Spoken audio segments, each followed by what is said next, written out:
السلام علیکم۔ خرم سلطان کی ذات پر جھوٹ اور سچ۔ ناظرین، اس بات میں کوئی شک نہیں کہ عثمانیوں پر الزامات کی بوچھاڑ کرنے میں یورپی مصنفین پیش رہے ہیں۔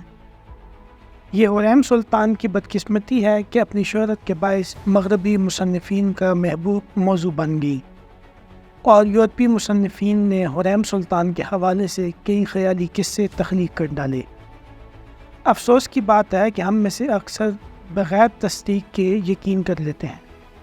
یورپین کے ساتھ ساتھ ترک ڈرامے میرا سلطان نے بھی لوگوں میں فکشن بننے میں بہت اہم کردار ادا کیا، اور لوگ حقیقت سے دور ہوتے گئے۔ آج کی اس ویڈیو میں ہم خرم سلطان کے حوالے سے منسوب چند جھوٹ یا قصوں کے بارے میں آپ کو معلومات دیں گے۔ ناظرین، خرم سلطان کے حوالے سے جھوٹ یا قصے دو قسم کے ہیں۔ نمبر 1، ایسے قصے جو ڈرامے میں نہیں لیکن کتابوں میں اکثر ملتے ہیں۔ نمبر 2، ایسے جھوٹ جو میرا سلطان ڈرامے میں دکھائے گئے۔ پہلے بات کرتے ہیں ان فضول باتوں کی جو ڈرامے سے ہٹ کر کی جاتی ہیں۔ نمبر 1، کچھ عقل کے دشمن یہ بڑک ہانکتے ہیں کہ خرم سلطان تو جادوگرنی تھی جس نے سلیمان پر جادو کیا اور سلطنت پر قبضہ کرنے کی کوشش کی۔ یہ ایک انتہائی فضول بات ہے جس میں ذرا برابر سچائی نہیں۔ نمبر 2، خرم سلطان کی ذات پر یہ الزام دھر دیا جاتا ہے کہ وہ سلطان سلیمان کو بہکاتی تھی، جس بہکاوے میں آ کر ابراہیم پاشا اور شہزادے مصطفیٰ کی جان لی گئی۔ اس اطلاع کے لیے عرض ہے کہ مصطفیٰ اور ابراہیم نے اپنی غلطیوں کی وجہ سے اپنی جان گنوائی۔ نمبر 3، ناظرین، کہنے والے یہاں تک کہہ دیتے ہیں کہ خرم سلطان نے زبردستی مہر ماں سلطان کی شادی رستم سے کروائی کہ وہ اسے اپنا وفادار سمجھتی تھی اور اعلیٰ عہدے پر دیکھنا چاہتی تھی، لیکن یہ زبردستی کی شادی نہیں تھی۔ مہر ماں سلطان کی شادی اپنی مرضی سے ہوئی۔ اب بات کرتے ہیں ان فضول باتوں کی جو میرا سلطان ڈرامے میں بتائی گئی ہیں، جبکہ حقائق اس کے برعکس ہیں۔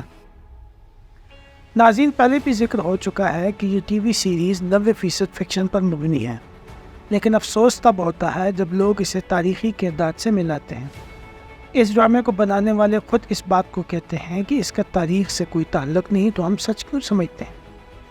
ڈرامے میں بے شک ان گنت باتیں من گڑت ہیں، لیکن جو اہم ہے اس کا ذکر کرنا مناسب ہوگا۔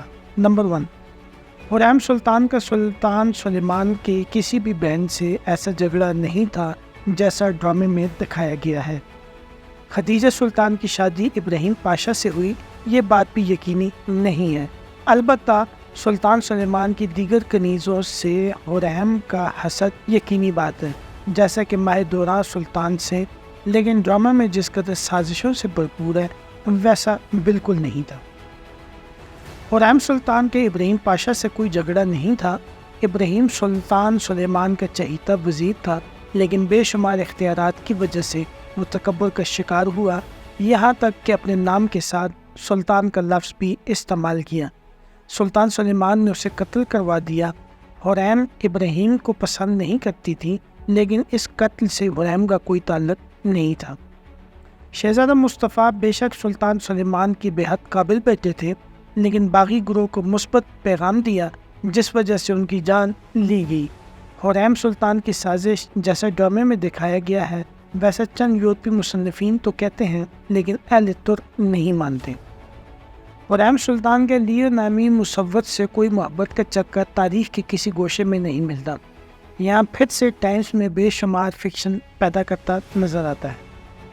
خرم سلطان جتنی بار ڈرامے میں اغوا ہوتی دکھائی گئی ہیں وہ سب من گھڑت قصے ہیں۔ اس کے علاوہ بھی بے شمار ایسی باتیں ہیں جو تاریخ میں نہیں ملتی۔ اور آخر میں بات کرتے ہیں خرم سلطان کی وفات۔ ناظرین، خرم سلطان 15 اپریل 1558 کو وفات پا گئی۔ آپ اگر سلطان سلیم دوم کے سلطان بننے تک زندہ رہتی تو بے شک ایک طاقتور والدہ سلطان بنتی، لیکن آپ نے ایک نئی رسم شروع کروا دی۔ سلاطین اپنی کنیزوں سے شادی بھی کرنے لگے، سلطنت میں خواتین کا عمل دخل بھی شروع ہوا، لہٰذا خرم سلطان بعد میں آنے والی تمام خاص سلطان بننے والی خواتین کے لیے رول ماڈل بن گئی۔ کہا جاتا ہے کہ خرم سلطان کی انگوٹھی آپ کی وفات کے بعد نسل در نسل چلتی رہی۔ بے شک حریم سلطان ایک غیر معمولی عورت تھی۔